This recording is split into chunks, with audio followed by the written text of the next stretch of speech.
Nigeria's stock market is closing the week positive, with Caverton Offshore Support Group, Linkage Assurance, and Africa Prudential as top gainers as at midday today. Now, will the market bull run near term? Chinazom Izuora, Senior Associate Investment Brokerage at Parthian Securities, joins me now for more on markets trading this week. Chinazom, thank you for joining us today. Thank you for having me. Let's start with, the market is, we're getting closer to the festive season.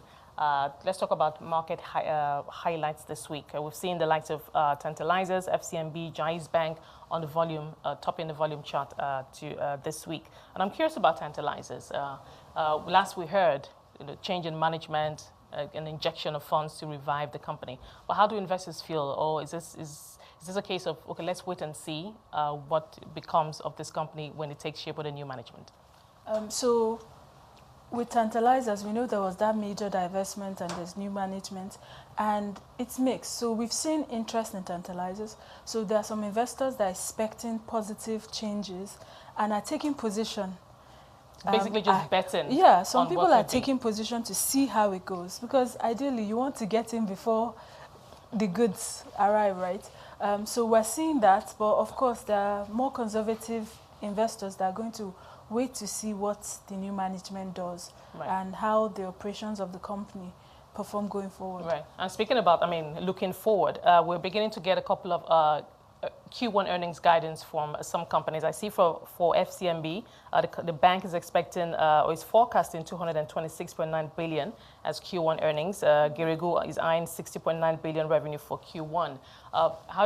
Is any market reaction? How does the market feel about these numbers? So a lot of the information drives the market, right? Right.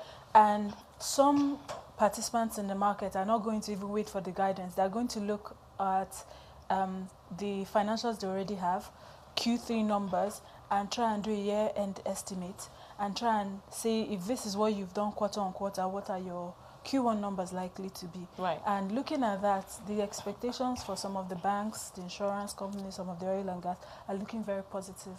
Right. And for MTN, just read that story earlier, oversubscribed, trying to raise more cash. I know that I was speaking to the head of the telecoms operators a few days ago, and he talked about how they're not expecting investments to increase in the sector going forward because there's still that unresolved issue of the government allowing players to increase tariffs, cost-reflective tariffs, to help increase investments in the country. But here we have MTN still raising cash. So how do investors feel about the sector, especially in the context of what is happening with the authorities and tariffs and all of that? So the thing to note is, yes, you may not see foreign investments. We saw a lot of these companies, especially with what has happened this year and the movements in FX.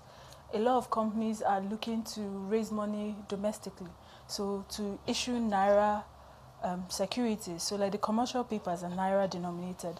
So moving away from foreign debt and trying to lean more on the local market. And it's something for the local market to work at increasing its capacity, right, to provide funding to some of these organizations. But I'm looking at the yields. For the 180-day, 27.5%, the 272-day, 29%. Well, and that's based on where is MPR right now. How much is the federal government borrowing money, like treasury bill? And when you think about it, looking at that, it's still better for the company to issue a commercial paper than to take the money from the bank. And some of the banks, because of their single obligor limit, are not able to provide that amount of funding to an individual entity. So, and in a short, that short-term way, yes, obviously. Oh, all right, but let's talk about, what stocks do you like at the moment? Which stocks are on your radar in the last week, in the last 2-3 weeks? So in the last couple of weeks, we've seen movement in companies like Lafarge, WAPCO, because of that news of the divestment. We've also seen movement in other companies so as a midday today, you already mentioned the companies that were moving, but just before I got here, there's been movement in Aradel, there's been some movement in UBA, FBN, and we've seen massive movement in insurance companies, NEM, Prestige, I think Linkage as well. Some of that is expectation based on their Q3 numbers and how they've performed so far. Right. And probably investors trying to take position and think of what the likely payouts are going to be by these companies when we enter next year. And for the reforms, let's talk about the macro environment. It's been a tough one, but companies somehow, a number of them have been able to do well, better than others. But talk to us about what the market is thinking or investors are thinking in terms of the reforms. The CBN governor at the last MTC meeting said that, look, in Q1 we should expect better, greater results, from the reforms. We're expecting, I believe we're expecting inflation numbers on the 15th in a couple of days' time. So how is the market processing that? So a lot of consideration, what we're looking at going into next year is in terms of interest rates. Right. Is the CBN going to continue hiking? Are they going to hold? So the expectation is, and based on the CBN governor's body language and what he has said, I believe strongly that if we still see an uptick in inflation, they're going to continue to raise it. But if inflation But do you expect an uptick in inflation, Q1, Q2? So most likely, and we've seen FX starting to stabilize a bit. At the official market? On the back of the electronic system. Right. And what's likely to happen, because of the systems they're putting in place and the transparency that's going to provide, we're going to start seeing the parallel market and the official market come together. Because even for the BDCs, they are now going to have to comply with some reporting. And for them to meet those reporting, they are going to have to operate in line with how CBN wants them to operate. So looking at next year, if FX is stable,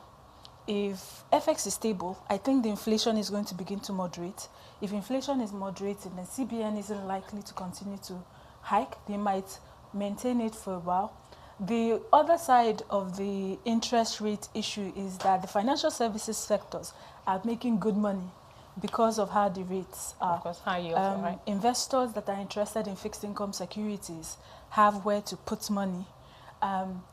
So there's those considerations.